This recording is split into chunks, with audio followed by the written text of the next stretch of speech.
All right, my colleague Stacey Bivens, now she joins me here at the big table. We sat here together almost 4 years ago on election night back in 2020. You remember? Right. I remember. And it was. We were so much younger then. We were 4 years younger, just like Joe Biden. That's right. And then we were talking about this battle between Joe Biden and Donald Trump. Are we going to be talking about the same thing in 2024? It is the rematch that nobody, and I mean absolutely nobody, asked for, but they just might get.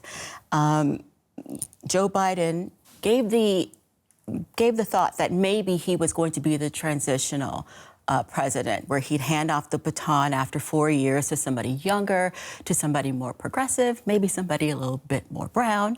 And now it seems like he wants to stay. And I think that he believes that he's earned the right to stay as the incumbent. He's had some big wins when it comes to climate change, when it comes to the bipartisan infrastructure bill, lowering drug costs, and he still believes that the soul of America is on the line. 4 years ago today, Biden announced his candidacy, I guess we could say, to a lot more fanfare. I mean, candidates usually, when they make these kinds of announcements, they take place at rallies. It's very choreographed, but you see a lot of people cheering. You see a lot of supporters. Today we got a video, and just a video. What's your read on that? My read is that he's reading the room. As many accomplishments as he's had in these past 2 years, people are slow to feel the benefits in their pocketbooks. And so to have a great celebratory rally where you're telling people that everything is great and they're not feeling that everything is great can be interpreted as tone deaf. This way he comes off as presidential. He's able to lay out what he believes he's accomplished, and he's also able to kind of talk about what the Republicans have not accomplished and what they've tried to block when it comes to voting rights, for example. A lot of these, there's a trend among some of these red states where they have lost some of the power within their state houses, and they're kind of taking the vote away from the people who voted in other people. So in Mississippi, for example, their state house is taking over Jackson.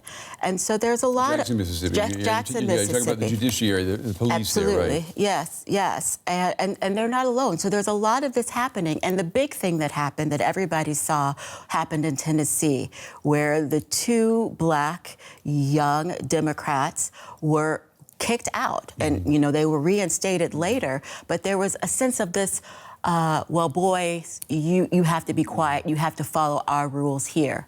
And it threatened to keep the voices of the people that voted them into office quiet. Yeah, what you're speaking about there, you know, speaks to America's polarized electorate right now. President Biden's approval rating, it has remained below 50%. Right.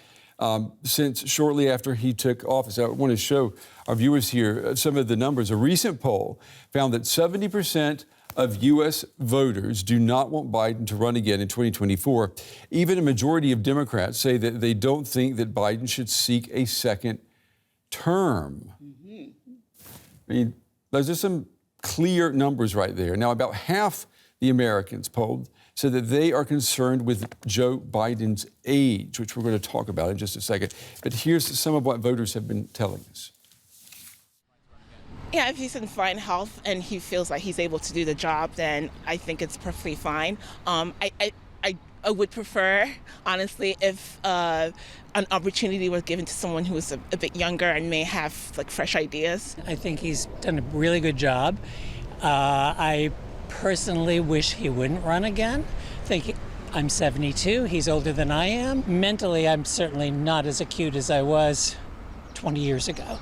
And there's no way he is either. I realize he's surrounded by really intelligent people, but nonetheless, I think it's time for a younger person to take over that job. I'm not going to say he's a horrible president, but I mean, Trump was doing a better job. We don't have a whole lot of great choices. Yeah, let's talk about choices for a moment here. Stacey, Biden announced that his candidacy, well, he said that he wants to run again. He is the incumbent, right? Right. What about the Republicans? Now, Donald Trump, he's not the only game in town, or is he? Well, he's not the only game in town. There are some people that are also looking to run. Nikki Haley, who is the former U.S. ambassador to the UN and former governor of South Carolina, was the first to announce her candidacy. And she would be history-making as well because she would be the first woman and the first Asian American woman to have the GOP nomination. At the same time where she touts this, she also decries identity politics. So let's see how that works for her among voters.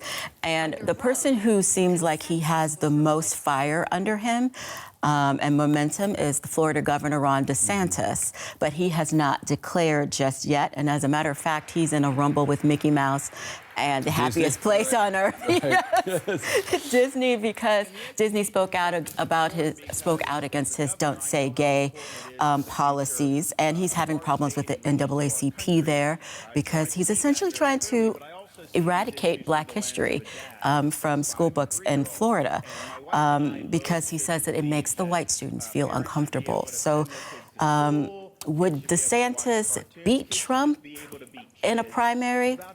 It's hard to say, but he would be the front runner in a group of candidates if Trump were not in the pack. Well, you know, the polls tell us that Joe Biden would most likely win if he were up against Trump. Yes. In 2024. That would definitely galvanize Democrats. I'm wondering, though, would Biden win against a different GOP nominee? I mean, what about if it were DeSantis? I think if it were DeSantis, I think that he would be viewed among independents and some more, middle of the road Republicans, if there are any left, as Trump 2.0, and I'm not sure that would be a win for him in a national contest. Abortion rights is a big deal, and he's pretty much made it darn near impossible in Florida to get an abortion.